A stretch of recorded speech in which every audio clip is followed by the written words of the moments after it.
A paz do Senhor, meus irmãos. Aqui no canal Professor de EBD. Estamos com esse interlinear, que é a volume 1, Pentateuco.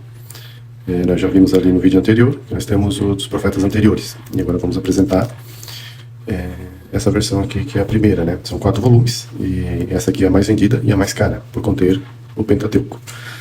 Então, a gente vai estar abrindo. Estou vendo que é um box. E está lacrado, né? Aqui veio com uma falinha aqui na embalagem. Esse aqui foi comprado direto da SBB. De R$200 eu paguei 179. Vamos abrir aqui. Segue o mesmo padrão dos volumes. E esse aqui me parece que dos volumes ali é o mais espesso. Dos 4 volumes. Talvez seja por causa disso que seja mais caro, mas eu creio que também é o mais procurado pelo fato de ser o Pentateuco. Então, como a gente já tinha informado anteriormente, ele é interlinear com texto crítico. Crítico no sentido de verificação de palavras. Foi verificado, né, através dos vários manuscritos, principalmente deles os egípcios, e que foi ajustado conforme a concordância do texto. Então, foi captado um pouco de um pergaminho, um pouco de outro, e relativo aos mais antigos, para que se fizesse o conjunto de toda a obra crítica, não crítica no sentido da existência do manuscrito ou da palavra. Então, a gente começa por aqui. Temos aquele plastiquinho, que foi já mencionado no outro vídeo, que poderia ser um marca-página, mas é um material muito bem feito. Tá? Eu creio que não vou ter aquele problema de desgaste, como falado também anteriormente. E vai seguir o mesmo padrão, né, do outro volume. Aqui nós temos também o professor responsável, né, Dr. Edson de Faria Francisco, foi responsável pela obra. Então aqui nós temos o índice, e de Gênesis a Deuteronômio.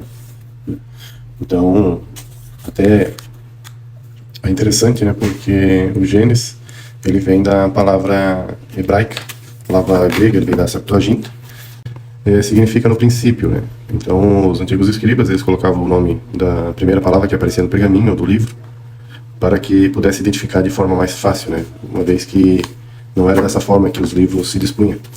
Então, Gênesis veio significa no princípio, né, e a primeira palavra no hebraico é Bereshit, no princípio. Então aqui eles colocaram a equivalência, porém o termo Gênesis é grego, trazido da Septuaginta.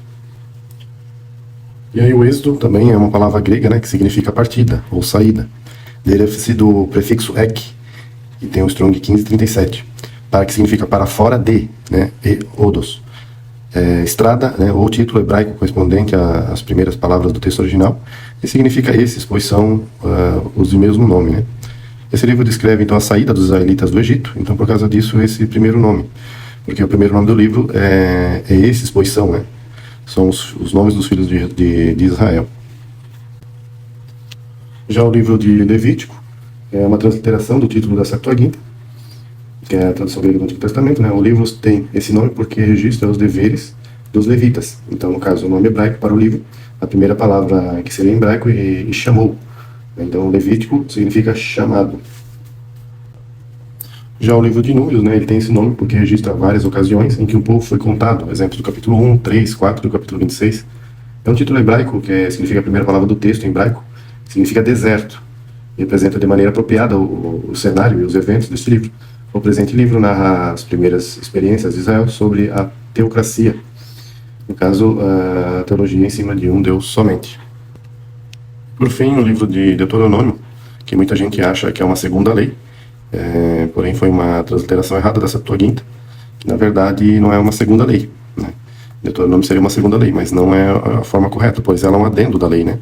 Então, ela tem uma repetição, né, das leis de Levíticas, uma repetição das leis, e com alguns detalhamentos, né? Então, na verdade, seria a última explanação, resolvendo algumas dúvidas, talvez que tenham surgido com o livro de Levítico, e o Deuteronômio estaria ali trazendo mais informações sobre o que é a lei, né? Então seria uma repetição de lei e não necessariamente uma segunda lei. E olha só que eu já identifiquei aqui, como prova que o Pentateuco, né, que é o volume 1, é o mais vendido. Vocês viram que aquela obra anterior, o volume 2, era de 2022, e essa aqui já foi impressa em 2023. Então essa aqui realmente é mais vendida. Então nós já falamos, né, que ela é uma bíblia do texto hebraico, da Stuttgartense, da Bíblia Hebraica completa. Então ela usa, esse interlinear é baseado totalmente em cima da Bíblia Stuttgartense. Porque a Stuttgartense veio de outro estudo em cima do texto crítico. Então nós temos aqui a primeiro lançamento em 2012, que foi a tradução linguagem de hoje, a tradução litoral, né, de 2012, e a linguagem de hoje no ano 2000, e a ARA do ano de 59 e 93, da Sociedade Bíblica do Brasil. Então aqui a gente já conhece. Aí o prefácio, nós vemos aqui que é maior do que o prefácio apresentado no livro anterior. E aqui a gente vê que, no caso aqui, o texto original do aramaico, da gente se pergunta, mas o aramaico não é só lá em porções ali em Jeremias, porções de Daniel, né, que nós temos essa conotação aramaica. Porém tem algumas pequenas porções, poucas mesmo, aqui do Pentateuco. No Pentateuco são poucas porções interlinear que nós temos. E aí esse texto é baseado no Códex de Leningrado, que é um códice datado da data antiga, né, de 1008 e 1009, que está em cima do texto massorético, que foi passado pelos massoretas, onde foi colocado as vogais, né, em 600 ali depois de Cristo foi feito. Então a gente sabe, através disso aqui, que é dos massoretas, que foi 600 depois de Cristo, a gente sabe que essa data aqui está relacionada também da Era Comum, né, a Era Nossa, no caso, 1008 e 1009, que é a data do Códex de Leningrado. Ela segue a sequência do canônico judaico, então, né, sobre o Pentateuco e tal. Aqui foi separado por volumes, da mesma forma como está no canônico judaico. Então, o Pentateuco de Gênesis a Deuteronômio, os profetas anteriores, né, aquele que nós mostramos no último vídeo, de Juízes a Segunda Reis. E aí o terceiro volume, profetas posteriores, pega de Isaías a Malaquias. Então é o final dos profetas, pegando de Isaías para frente ali, né? Isaías, Jeremias e tal. Aí a gente pensa assim, por que é profeta posterior se Jeremias era antes do cativeiro babilônico? Porque ele pegou o cativeiro, né? Então aqui já está englobado todo mundo que tem a ver com o cativeiro, é de Isaías para frente, correto? E aqui no caso dos escritos foi colocado Daniel, aqui, ó. Foi colocado como escritos porque, como ele é um livro não muito grande, então aqui, ó, ele está junto, ó, porque na verdade ele é um adendo, né? Porque Jeremias vai falar do cativeiro babilônico, então Daniel ele vai focar mais ali dentro mesmo da Babilônia. Então aí pegou tudo aqui, daí Jó, no caso que é um livro poético, né? Salmo poético, provérbios, Ruth, escritos, né? Cantares, eclesiásticos, e no caso primeira e segunda, crônicas, que não está ali nos profetas anteriores, porque crônica na verdade ele não foca nos profetas, né? Ele foca na história de Israel em si. Então tudo isso aqui é estudo complementar, mas você vê que os escritos pega de Jó, que era patriarcal, né, e vai até, bem dizer, ali ao cativeiro babilônico. Né? Então, todos aqui são escritos complementares dessas obras que estão aqui em cima. Por causa disso que eles estão à parte.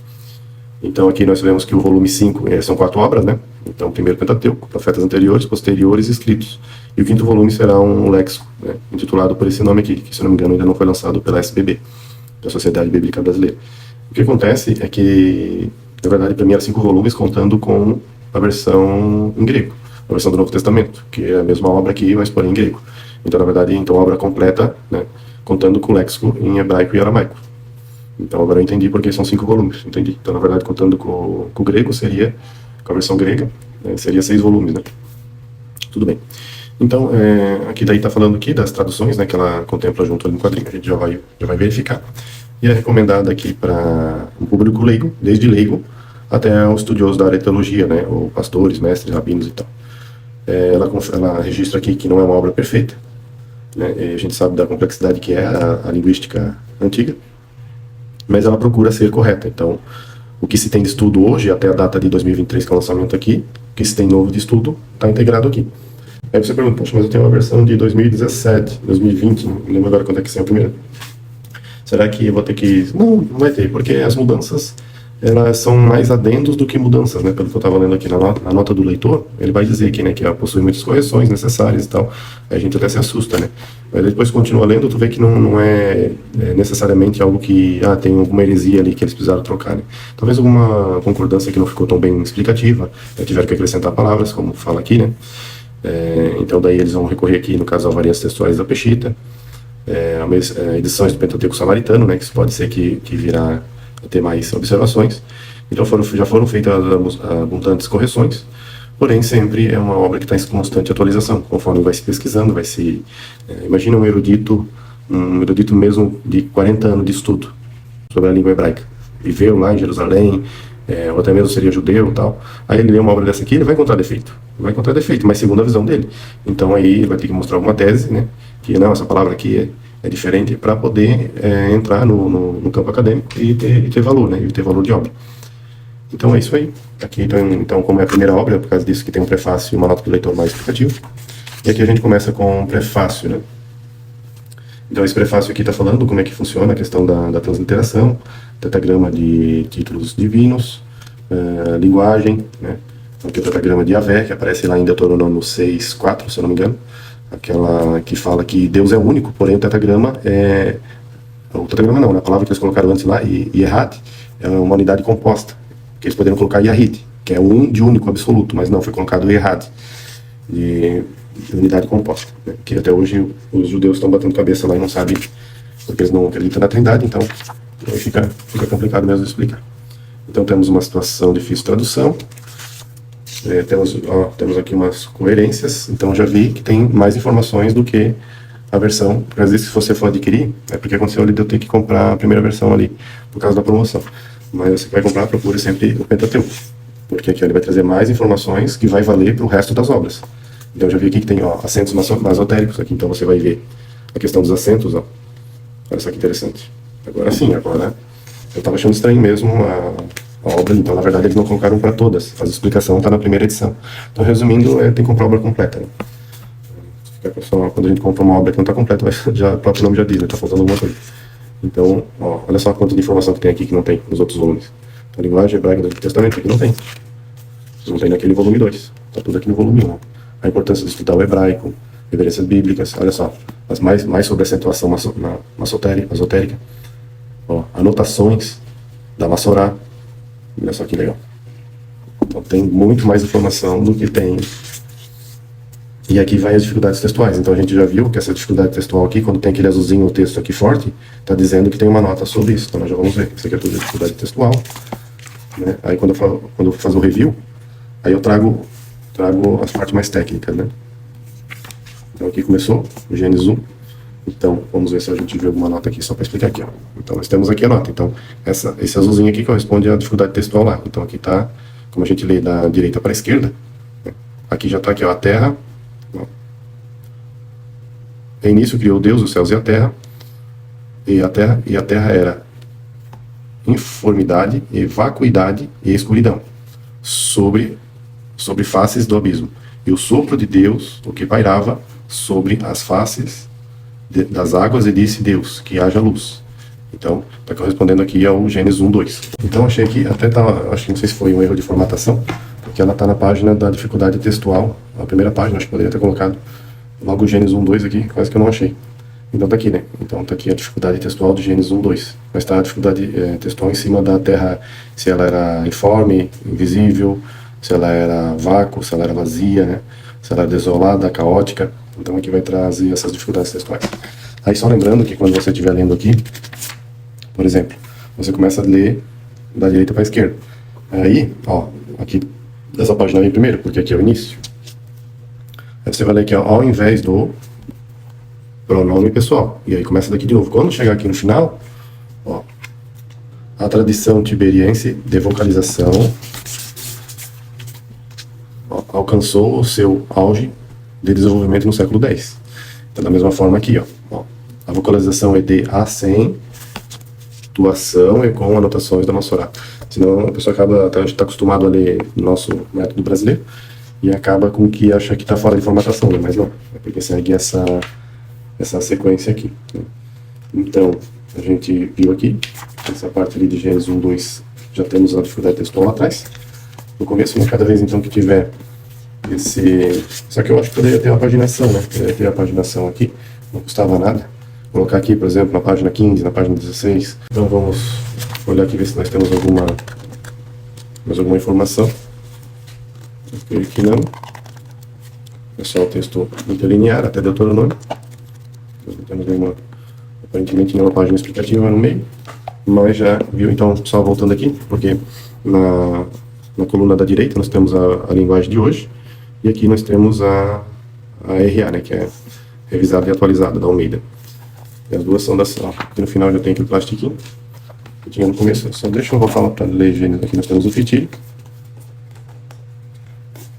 Vamos só voltar lá para ver o Gênesis 1, que eu não fiz a leitura das duas versões.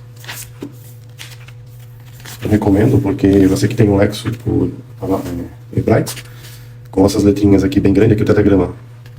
O tetragrama de Moisés está aqui, ó. E aí, é usado bastante vezes, né? E aí, você consegue estar visualizando bem, né, o significado da palavra. Então vamos ver aqui em Gênesis 1, 2, o que diz aqui na linguagem de hoje. Então, a criação do universo e da raça humana, esse é o título, né? No começo Deus criou os céus e a terra era um vazio, sem nenhum ser vivente, e estava coberta por um mar profundo. A escuridão cobria o mar e o Espírito de Deus se movia por cima da água. Vamos ler aqui na RA. No princípio criou Deus os céus e a terra, porém estava sem forma e vazia. Havia trevas sobre a face do abismo. Claro, se é um abismo, se tem um vale, por exemplo, nós temos escuridão no fundo do vale. E o Espírito de Deus parava sobre as águas. Então aqui o finalzinho não mudou, né? Nenhuma e nem outra. Legal? Vamos ver lá no final se temos alguma, provavelmente, aquele projeto Projeto Amazônia, né? Da SBU. Aqui nós terminamos com o último capítulo de Deuteronômio. Temos uma folhinha de contracapa. E aí nós temos o final aqui, né? Então aqui vai dizer, acho que tudo o que diz na outra. Não diz nada demais. Então é isso aí. Se você tem alguma dúvida, né? Deixe sua dúvida aí nos comentários. Se quiser saber alguma coisa de onde está, que eu achei que era uma falha, mas não é. Como está escrito, né? Em alguma parte do texto, literal, você pode estar colocando nos comentários. Então, peço que deixe o seu like e se inscreva no canal, para a gente estar empenhado em fazer cada vez mais. Lembrando que todos esses nossos materiais que a gente apresenta, vai ter o review daqui a um tempo, para trazer mais fontes técnicas da própria obra, né? Então, valeu, Deus abençoe a todos.